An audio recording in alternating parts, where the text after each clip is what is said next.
ಎಲ್ಲರೂ ನಮಸ್ಕಾರ. ಈ ಮಂದಾರಗಿರಿಯನ್ನು ಕ್ಷೀರಸಾಗರದಲ್ಲಿ ಹಾಕಿ ಈ ವಾಸುಕಿಯನ್ನು ಹಗ್ಗವನ್ನಾಗಿ ಮಾಡಿ ಒಂದು ಕಡೆ ಅಸುರರು ಇನ್ನೊಂದು ಕಡೆ ದೇವತೆಗಳು ಮಂಥನ ಕಾರ್ಯವನ್ನು ಪ್ರಾರಂಭ ಮಾಡ್ತಾರೆ. ಆವಾಗ ಈ ಈ ವಾಸುಕಿಯ ತಲೆಭಾಗದೊಳಗೆ ಏನು ಅಸುರರು ನಿಂತಿರ್ತಾರಲ್ಲ, ಈ ಸಂಕಟದಿಂದ ಆ ವಾಸುಕಿ ಏನಂತಂದ್ರೆ ತನ್ನ ಒಂದು ವಿಷವನ್ನು ಹೊರಗೆ ಹಾಕ್ತಾ ಇರ್ತಾನೆ ಅವಾಗವಾಗ. ಅದಕ್ಕಾಗಿಯೇ ಶುಕ್ರಾಚಾರ್ಯರು ಅವರಿಗೆ ಬೇಡ ಅಂತ ಹೇಳಿರ್ತಾರೆ.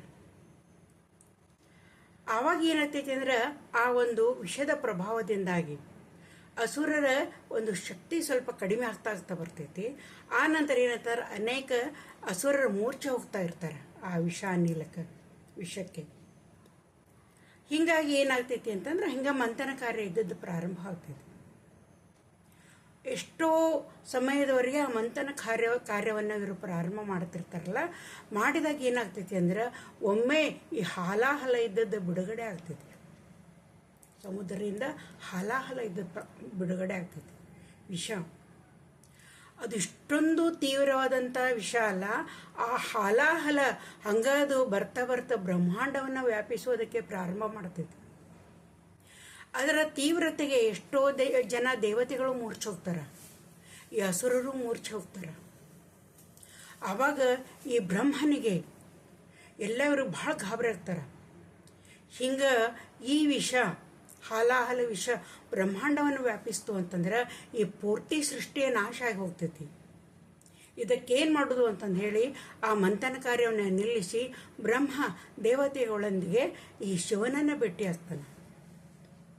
ಶಿವನನ್ನು ಭೇಟಿಯಾಗಿ ಈ ಒಂದು ಸಂಗತಿಯನ್ನು ಎಲ್ಲವನ್ನು ಹೇಳಿಕೊಂಡಾಗ ಶಿವ ಏನು ಮಾಡ್ತಾನೆ ಅಂತಂತಂದ್ರೆ ಒಂದು ತನ್ನ ಕಮಂಡಲವನ್ನು ತಗೊಂಡು ಆ ಎಲ್ಲ ಹಾಲಾಹಲವನ್ನು ವಿಷವನ್ನು ತಗೋತಾನೆ. ಕಮಂಡಲದಲ್ಲಿ ತಗೊಂಡು ಏನು ಮಾಡ್ತಾನೆ ಅಂದ್ರೆ ಅದನ್ನು ಕುಡಿದು ಬಿಡ್ತಾನೆ. ಕುಡಿತಾ ಇದ್ದಂಗೆ ಅದರ ತೀವ್ರತೆ ಇಷ್ಟು ಇರ್ತೈತಲ್ಲ, ಅದು ಮೈಯೆಲ್ಲ ವ್ಯಾಪಿಸ್ತೈತಿ ಅಂತಂದು ಹೇಳಿ ಪಾರ್ವತಿ ಇದ್ದಕ್ಕೆ ಏನು ಮಾಡ್ತಾ ಅಂದ್ರೆ ಆ ಗಂಟಲನ್ನ ಸ್ವಲ್ಪ ಒತ್ತಿ ಹಿಡಿದು ಬಿಡ್ತಾಳ. ಶಿವನ ಗಂಟಲನ್ನು ಒತ್ತಿ ಹಿಡಿದು ಬಿಡ್ತಾಳ. ಹಿಂಗಾಗಿ ಆ ವಿಷ ಇದ್ದದ್ದು ಅವನ ಗಂಟಲಲ್ಲಿ ಮಾತ್ರ ಉಳಿತೈತಿ. ಗಂಟಲೊಳಗೆ ಉಳಿದ ಕೂಡಲೇ ಅವಂಗ ವಿಷಕಂಠ, ನೀಲಕಂಠ, ಕಂಠೆಲ್ಲ ನೀಲೇ ಆಗಿಬಿಡ್ತೈತೆ. ಅದು ನೀಲಕಂಠ ಅಂತೇಳಿ ಕರೀತಾರೆ. ಆವಾಗ ಏನಾಗ್ತೈತಿ ಅಂತಂದ್ರೆ ಆದರೂ ಕೂಡ ಅದರ ತೀವ್ರತೆಯಿಂದಾಗಿ ಈ ಶಿವನಿಗೆ, ಪರಮೇಶ್ವರನಿಗೆ ಈ ಅತಿಯಾದಂಥ ಬಾಧೆ ಇದ್ದು ಉಂಟಾಗಿ ಶುರು ಮಾಡ್ತೈತಿ. ತಡ್ಕೊಳಕ್ಕಾಗೋದಿಲ್ಲ, ಶಿವನಿಗೆ ತಡ್ಕೊಳಕ್ಕಾಗೋದಿಲ್ಲ.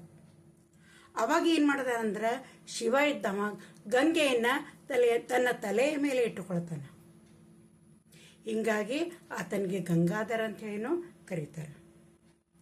ಆದರೂ ಕೂಡ ಆ ತೀವ್ರತೆ ಸ್ವಲ್ಪ ಮಟ್ಟಿಗೆ ಕಡಿಮೆ ಆಗ್ತೈತೆ. ಗಂಗೆಯನ್ನು ತಲೆ ಮೇಲೆ ಇಟ್ಕೊಂಡು ಕೂಡಲೇ ಸ್ವಲ್ಪ ಹೊತ್ತಿಗೆ ಅದರ ತೀವ್ರತೆ ಇದ್ದದ್ದು ಕಡಿಮೆ ಆಗ್ತೈತೆ. ಆ ನಂತರ ಶಿವ ಈ ಹಾಲಾಹಲವನ್ನು ನುಂಗಿದ ಮೇಲೆ ಈ ದೇವತೆಗಳು ಮತ್ತು ಅಸುರರು ಮಂಥನ ಕಾರ್ಯವನ್ನು ಮತ್ತೆ ಪ್ರಾರಂಭ ಮಾಡ್ತಾರೆ.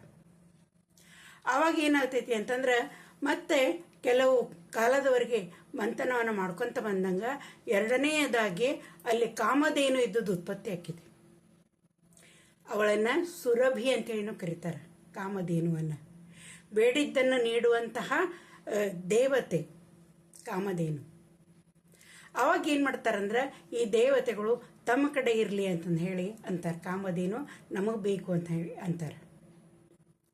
ಆ ಹೊತ್ತಿನೊಳಗೆ ಈ ವಸಿಷ್ಠರು ಅವರಲ್ಲಿ 10,000 ಗಟ್ಟಲೆ ಜನ ವಿದ್ಯಾಭ್ಯಾಸವನ್ನು ಮಾಡ್ತಿರ್ತಾರಲ್ಲ, ಅವರಿಗೆ ಅವರ ಊಟ ತಿಂಡಿಯ ಸಲುವಾಗಿ ಬಹಳಷ್ಟು ಸಮಯ ಹೋಗ್ತಾ ಇರ್ತೈತಿ.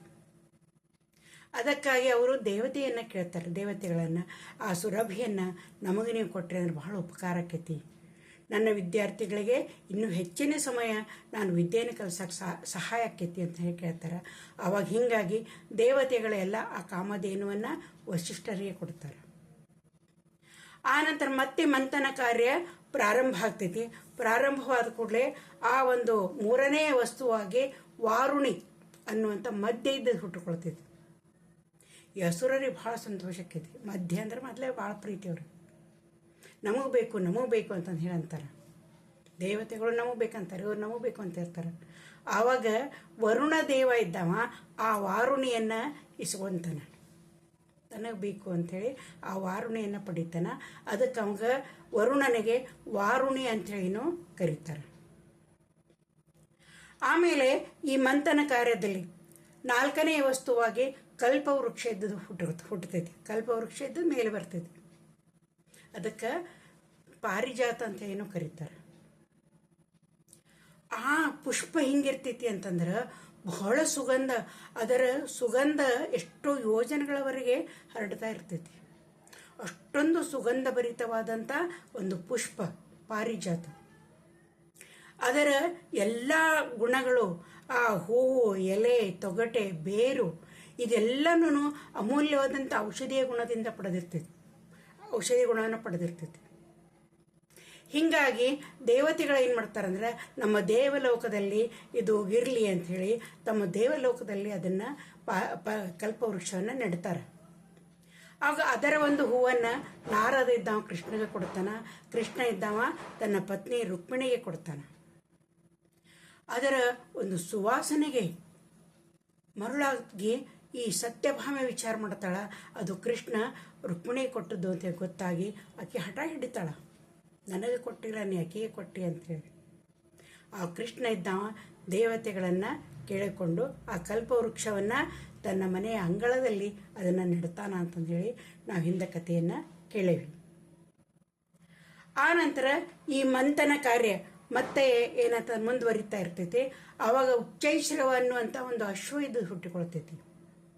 ಉಚ್ಚೈಶ್ರವ ಒಂದು ಸೂಜಿಯಷ್ಟು ಮನೆಯಷ್ಟು ಕೂಡ ಅದರ ಮೇಲೆ ಕಪ್ಪು ಚುಕ್ಕೆ ಇರೋದಿಲ್ಲ.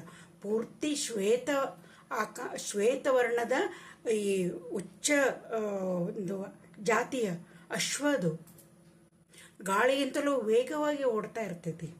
ಅಜೇಯವಾಗಿರ್ತೈತಿ, ಯಾರ ಕೈಗೂ ಸಿಗ್ತಿರೋದಿಲ್ಲ. ಅಂತಹ ಒಂದು ಅಶ್ವ ಇದ್ದದ್ದು ಹುಟ್ಟಿಕೊಳ್ತೈತಿ. ಅದು ಮೇಲೆ ಬಂದ ಕೂಡಲೇ ದೇವೇಂದ್ರ ಅಂತಾನೆ, ಅದು ನನಗಿರಲಿ ಅಂತಂದು ಹೇಳಿ ಅವ ತಾ ಅಂತ ಅಂತಾನೆ. ಮತ್ತೇನೇನು ವಸ್ತುಗಳು ಹುಟ್ಟುತ್ತಾವ ಅನ್ನೋದನ್ನು ನಾವು ಮುಂದಿನ ಕಥೆಯೊಳಗೆ